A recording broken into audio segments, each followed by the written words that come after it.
झारखंड विधानसभा TV के समस्त दर्शकों को मेरा नमस्कार और अभिनंदन। मैं एम.ए. हक सेंट्रल यूनिवर्सिटी दिल्ली में विजिटिंग फैकल्टी होने के साथ इकोनॉमिक्स के मुद्दे पर आपसे लगातार चर्चा करता रहा हूँ।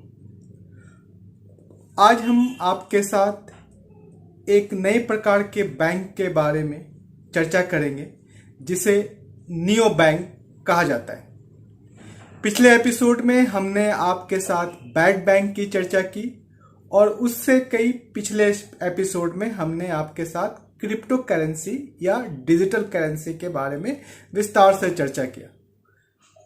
इस वीडियो को देखने के पहले आपसे अनुरोध है कि आप कृपया कर डिजिटल करेंसी वाले वीडियो को जरूर देखें ताकि इसे समझने में ज़्यादा आसानी हो सके।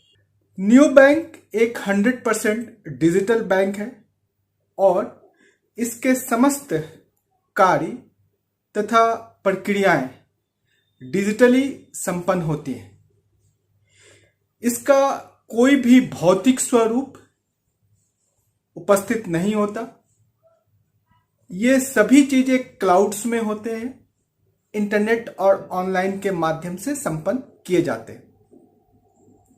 जिस प्रकार ट्रेडिशनल बैंक अपनी शाखाएं खोलती हैं, वहां बिल्डिंग्स और अपने स्टाफ की नियुक्ति करती है, इन सब से अलग डिजिटल बैंक इंटरनेट और सूचना प्रौद्योगिकी के माध्यम से बैंकिंग के कार्यों को संपन्न करती है। यह बहुत तेज गति से बैंकिंग कार्यों को संपन्न करती है जो आने वाले जनरेशन के लिए महत्वपूर्ण होने के साथ साथ प्रभावी भी होता जा रहा है। या अगर हम इसे कहें तो यह भविष्य के बैंक के रूप में उभर कर सामने आ रहा है। नियो बैंक पूरी तरह से डिजिटल बैंक होता है। इसके विपरीत जो ट्रेडिशनल बैंक होते हैं वो अपनी बहुत सारी सेवाओं में से कुछ सेवाओं को डिजिटली लोगों के बीच उपलब्ध करवाते हैं, जैसे फॉर एग्जाम्पल ई बैंकिंग या यूपीआई, इस तरह की चीज़ें।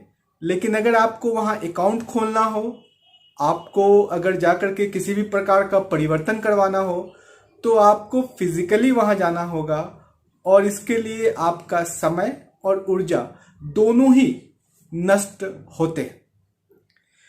डिजिटल बैंक के मूल रूप से 5 सेगमेंट होते हैं। सबसे पहली बात यह होती है कि डिजिटल बैंक अपने कुछ कस्टमर को टारगेट करते हैं। वैसे कस्टमर जिनके पास समय का अभाव है और जो बहुत सारी अन्य गतिविधियों में व्यस्त हैं, उन्हें बैंक आने और बैंक की कार्रवाइयों को संपन्न करने के लिए पर्याप्त समय नहीं है, तो ऐसे कस्टमर्स को नियो बैंक टारगेट करके उससे अपना कस्टमर बनाती है। उदाहरण स्वरूप बिजनेसमैन, उदाहरण स्वरूप सर्विसमैन और आज के डेट में यूथ। दूसरा इसका सेगमेंट ये होता है कि इसमें सबसे कम खर्च आती है, क्योंकि बैंकिंग सुविधाओं में ज्यादातर खर्च बिल्डिंग एंड स्टाफ की सैलरी में होती है। ऐसे स्थिति में नियो बैंक किसी भी प्रकार का कोई बिल्डिंग्स या स्टाफ की नियुक्ति नहीं करता, अतः यह एक लो कॉस्ट के आधार पर आपको सेवाएं उपलब्ध कराती है। जब इसके कॉस्ट लो होते हैं तो इसके चार्जेस भी बहुत ही मिनिमम लो या 0% हो सकते हैं। उदाहरण स्वरूप यदि आप एटीएम का प्रयोग 3 या 5 बार से अधिक करते हैं तो वो आपसे चार्जेस लेते हैं। इसी तरह से अन्य बैंकिंग सेवाओं को प्राप्त करने के बदले आपको चार्ज देना पड़ता है, इंटरेस्ट देना पड़ता है, ये सारी चीजें। लेकिन नियो बैंक में इस प्रकार के किसी भी चार्ज की जो दर होती है वो नगण्य होती है या वो नहीं होती।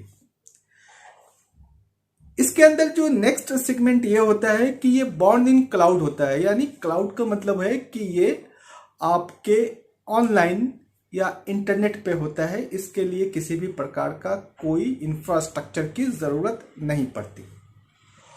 और पांचवा बात ये होता है कि ये अपने अकाउंटिंग ओपनिंग को लेकर के भी बहुत सरल, सहज और सुगमता के साथ उपलब्ध होता है।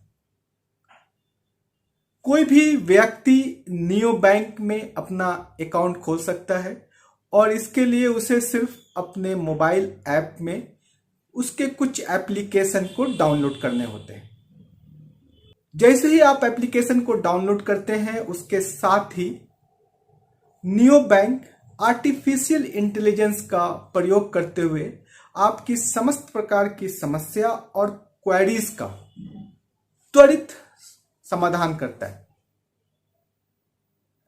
अगर आप भारत के संदर्भ में देखें तो RBI, reserve bank of India के रेगुलेशन 2014 के अनुसार कोई भी बैंक के लिए अनिवार्य है कि उसकी फिजिकल एग्जिस्टेंस होनी चाहिए। अतः कोई नियो बैंक जो क्लाउड पे होता है उसे आरबीआई के द्वारा मान्यता नहीं दी जाती।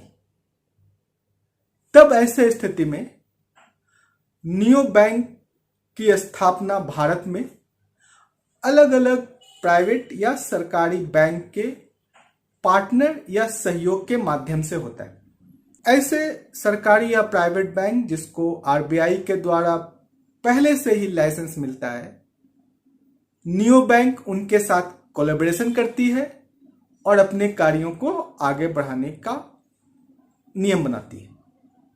भारत में वर्तमान समय में लगभग 10 या उससे ज्यादा नियो बैंक कार्यरत हैं, जिसमें कई प्रमुख हैं जैसे रेजर एक्स, जैसे नियो, NIYO, इसी तरह से ओपन, फ्री, इंस्टेंट पे, येलो, ये सारे नियो बैंक कार्यरत है। इसमें से कई बैंक आईसीआईसी बैंक के साथ मिलकर के पूर्ण रूप से डिजिटल सेवा प्रदान कर रही है, जिसमें से प्रमुख है येलो, इंस्टेंट पे या फ्री बैंक। यूनाइटेड किंगडम के यहाँ पर नियो बैंक 15 से अधिक स्थापित है। वहाँ पर आप कैश जमा कर सकते हैं, कैश विड्रॉ भी कर सकते हैं, लोन ले सकते हैं, ये सारी फैसिलिटी है। जबकि भारत में अभी नियो बैंक किसी फिजिकल बैंक के साथ संलिप्त होकर काम कर रही है, इसलिए प्रारंभ में आपको अपने पैसे किसी भी ऐसे फिजिकल बैंक के समक्ष जमा करने होंगे और फिर वह फिजिकल बैंक इसे ट्रांसफर कर देगा आपके नियो बैंक में, और इसके बाद आप जितना चाहें उतना ट्रांसफर या उसका उपयोग कर सकते हैं। नियो बैंक का कई महत्वपूर्ण फायदे ये हैं कि ये 24/7 काम करता है। आप अगर विदेशों में जाते हैं तो किसी भी प्रकार से आपको कोई भी समस्या नहीं होती। वो ऑनलाइन ट्रांजैक्शन और जितने भी फिनेंशियल एक्टिविटीज हैं वो सब कर सकते हैं। इसके साथ साथ इसका इंटरेस्ट रेट भी बहुत कम होता है, इसीलिए ऐसे बैंकों से लैंडिंग यानी लोन लिया जा सकता है और उसको बहुत कम रेट पे चुकाया जा सकता है। लेकिन इसकी कुछ कमियां भी होती हैं। उदाहरण स्वरूप कि सबसे बड़ी समस्या इसके समक्ष ये है कि आरबीआई का लाइसेंस इसको डायरेक्ट नहीं मिल रहा है। दूसरी बात यह है कि अभी हम इसमें डायरेक्ट डिपॉजिट या लैंडिंग नहीं कर सकते। तीसरी बात यह है कि यह रूरल एरिया में बहुत प्रभावी रूप से अभी काम नहीं कर सकता एंड ये रेवेन्यू जनरेट करने में कुछ समस्याएं इसकी हो सकती है। अभी 23 जुलाई 2021 को आरबीआई ने डिजिटल करेंसी को लेकर के एक बैंक की स्थापना का प्रस्ताव रखा, जिसे हम central bank for digital currency के नाम से जानते हैं। और निश्चित तौर से ये डिजिटल करेंसी भारत में इंट्रोड्यूस करेगी, तो ऐसे स्थिति में नियो बैंक की महत्वता और अधिक बढ़ने वाली है।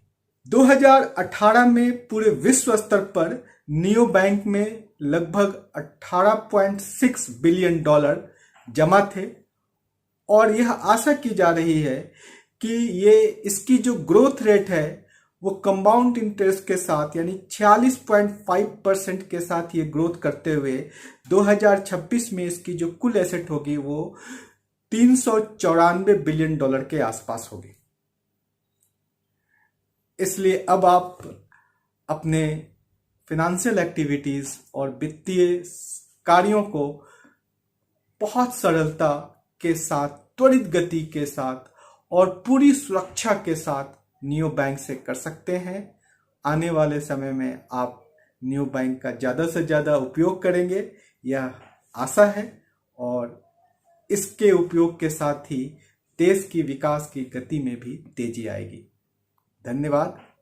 जय हिंद।